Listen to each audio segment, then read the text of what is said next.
Greetings and welcome once again to my channel. This is Madame Sharakan, and today we're doing a reading from the Star Tarot, a beautiful deck that was also gifted to me by my friend Cece, who has been losing to a battle with cancer. She may have passed already, and if not, she's on the cusp of passing over. And therefore, this reading is specially given to you from my friend Cece. And today I did a love reading. The future outcome of this love reading is the Temperance card, but let's investigate first what is going on between the couple in this reading. Currently, we have one individual in this reading, and they are symbolized by the Seven of Swords, which is a beautiful card. We see 7 swords. We see a reflection of a beautiful deer. And this deer in the reflection seems to be not reflecting its antlers, almost as if it is trapped by the swords in the water, as opposed to being liberated, strong and powerful with its antlers exposed. So one of the people in this relationship seems to be trying to mirror the other person. And we do that a lot when we're in relationships. We mirror the actions and behaviors of our partners.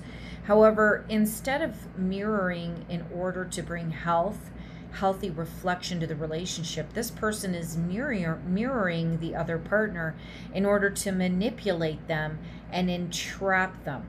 This person is a bully, and they always feel as if they are holding the cards. But understand this clearly.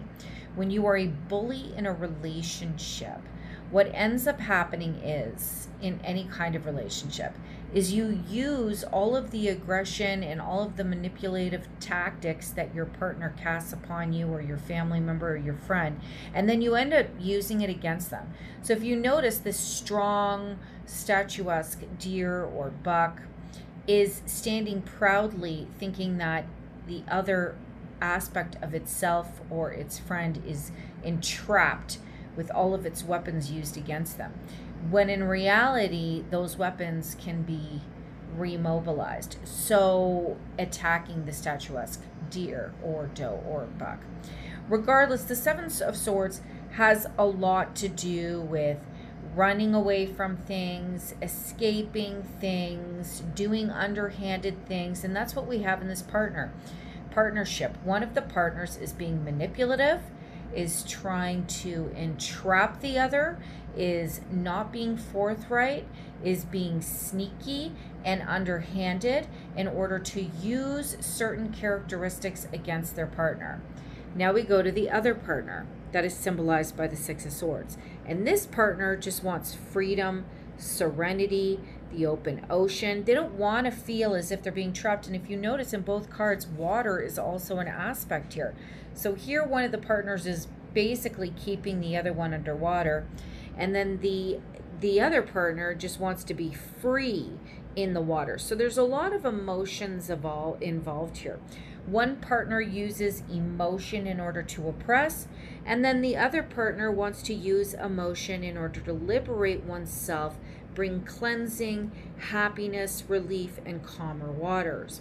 So we have two opposites here, two partners, and this ends up resulting in a catastrophic clash between the partners that causes a lot of destruction. We also see the Devil card here, and it shows that these two partners have been heavily involved in a codependent relationship. There could be controlling behavior, abusive behavior.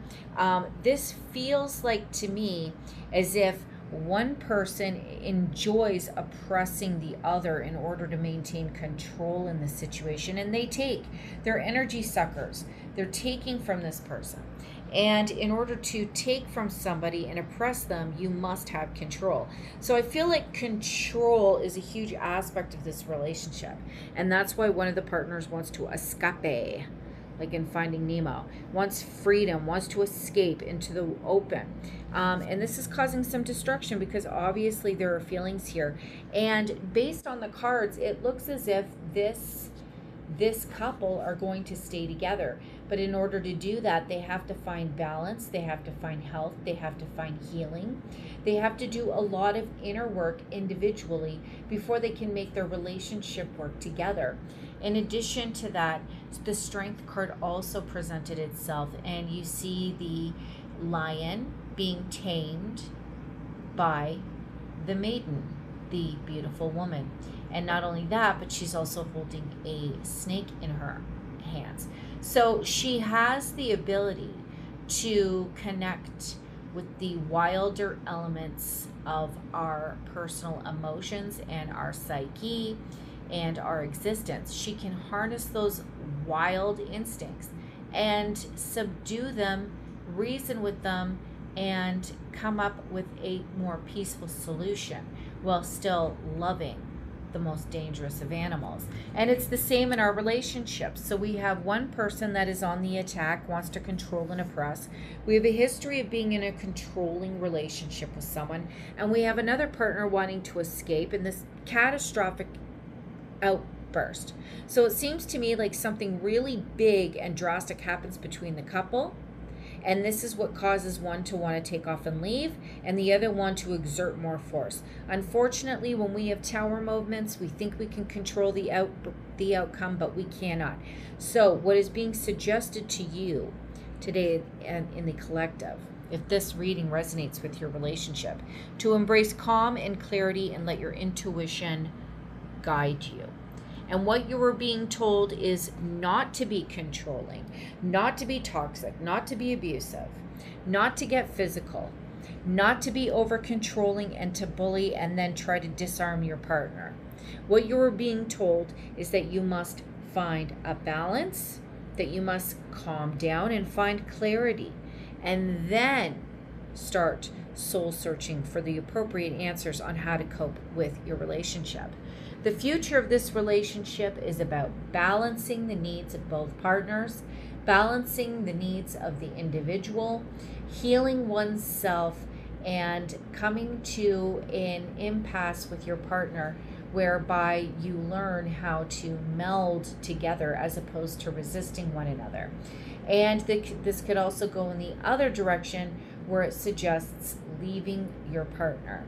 So if this reading resonates with you and you're in a turbulent relationship right now where these issues seem to make sense, then this card reading resonates with you. But if none of this makes sense and you listened anyways, God bless you. It is so nice to have you here. And number 3, if it doesn't resonate with you and you're confused by this, then the reading wasn't meant for you, because not all readings can apply to everyone in the collective. However, some aspects of every reading will resonate with you. So leave a comment below, and remember, embrace calm and clarity and let your intuition guide you if you're having problems in your relationship.